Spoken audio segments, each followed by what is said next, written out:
Dear student السلام علیکم، میں آپ کی اردو کی ٹیچر مس روبینہ آج آپ کو آپ کے سلیبس کے مطابق نظم مرد دانا کی باتیں سمجھاؤں گی۔ بیٹا یہ نظم الطاف حسین حالی نے لکھی ہے۔ اس نظم میں انہوں نے مسلمانوں کو لوگوں کو عقل مندی کی باتیں بتائی ہیں۔ اس کا شعر نمبر 1، کسی نے یہ ایک مرد دانا سے پوچھا کہ نعمت ہے دنیا میں سب سے بڑی کیا؟ کہا عقل جس سے ملے دین و دنیا، کہا گر نہ ہو اس سے انسان کو بہرا، کہا پھر اہم سب سے علم و ہنر ہے کہ جو باعث افتخار بشر ہے۔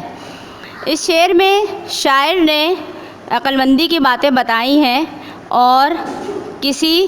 عقل مند شخص سے پوچھتا ہے، دانا شخص سے پوچھتا ہے کہ انسان کے پاس سب سے بڑی نعمت کیا ہے؟ تو دانا شخص جواب دیتا ہے کہ انسان کے پاس سب سے بڑی نعمت عقل ہے، جس سے وہ دین و دنیا سے بہرہ مند ہوتا ہے۔ یہ عقل ہی ہے جس سے انسان دین کی سمجھ بوجھ اور دنیا میں کامیابی حاصل کرتا ہے، یعنی کہ عقل مندی کی وجہ سے ہی انسان دین کی سمجھ بوجھ یہ کیا ہوا؟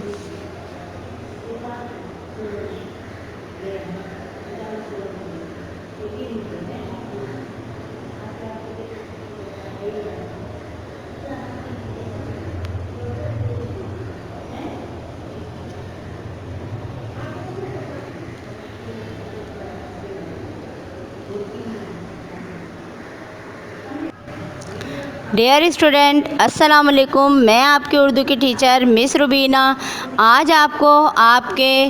اردو کے سلیبس کے مطابق نظم مرد دانا کی باتیں سمجھاؤں گی اور اس کے بارے میں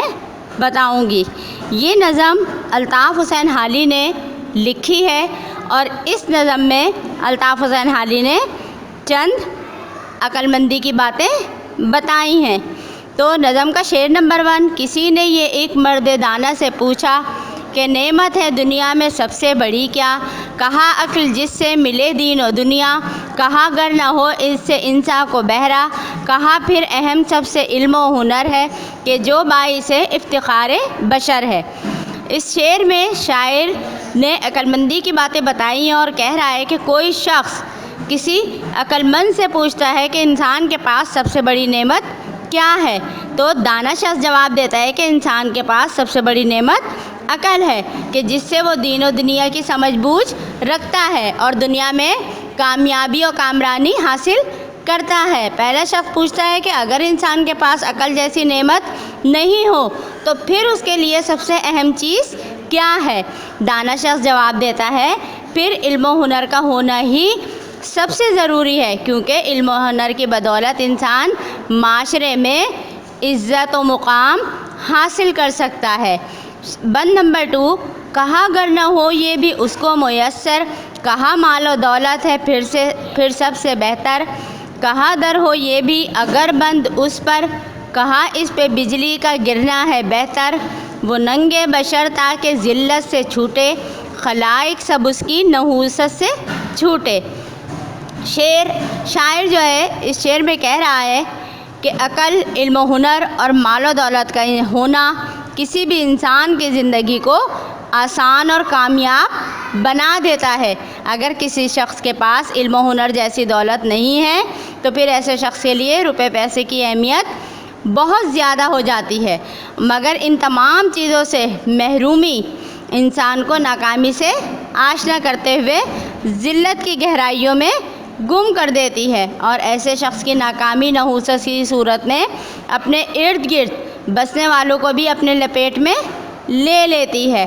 بند نمبر 3، مجھے ڈر ہے ایک میرے ہم قوم یارو، مبادا کہ وہ ننگے عالم تم ہی ہو، گر اسلام کی کچھ اہمیت ہے تم کو تو جلدی سے اٹھو اور اپنی خبر لو، وگرنہ یہ قول آئے گا راز تم پر کہ ہونے سے ان کا نہ ہونا ہے بہتر۔ اس شعر میں شاعر فکر مندی کا اظہار کر رہا ہے اور کہہ رہا ہے کہیں ایسا تو نہیں کہ تم میں سے اکثریت ایسے لوگوں کی ہے جو عقل اور علم و ہنر جیسی نعمتوں سے محروم ہوتے ہوئے قوم کے لیے شرمندگی کا باعث بن جائے۔ لہٰذا انہیں اپنے ارد گرد نظر دوڑانی چاہیے اور ایک مسلمان ہونے کی حیثیت سے اسلام کے تقاضوں کے مطابق زندگی گزارنی چاہیے،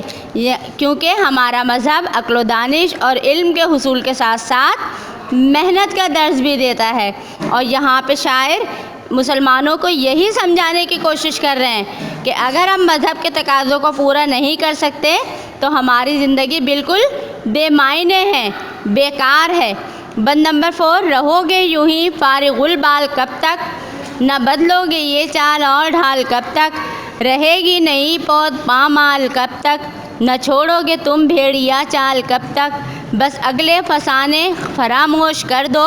تعصب کے شعلوں کو خاموش کر دو۔ اس میں شاعر جو ہے نصیحت کر رہا ہے اور کہہ رہا ہے کہ موجودہ قوم جو ہے اپنے موجودہ رویے کو بدلیں، اور کہہ رہا ہے کہ تم جو ہے عوام جو ہے قوم جو ہے اپنی کاہلی اور فارغ البالی کا جو تم شکار ہو گئے ہو اس کو ختم کرو۔ اپنی صلاحیتوں کو کب تک تم لوگ جو ہے ضائع کرتے رہو گے اور اپنے طور طریقوں سے، غلط طور طریقوں سے آنے والی نسلوں کو کب تک متاثر کرتے رہو گے۔ لہٰذا اپنی ذمہ داری کا احساس کرو اور اچھے شہری بن جاؤ، ورنہ جو ہے آپ کی مثال راستے کی پتھر کی سی ہو جائے گی جسے ہر راہگیر جو ہے ٹھوکر مار کر گزر جائے گا۔ امید کرتی ہوں آپ لوگوں کو یہ علم و ہنر کی باتوں کے بارے میں سمجھ میں آ گیا ہوگا، ان تمام اشعار کی تشریح سمجھ میں آ گئی ہوگی، تو لہٰذا آپ یہ تمام اشعار کی بند کی تشریح جو ہے، چاروں بند کی تشریح کاپی میں کریں اور اس کے علاوہ جو کام آپ کو دیا جا رہا ہے اس کو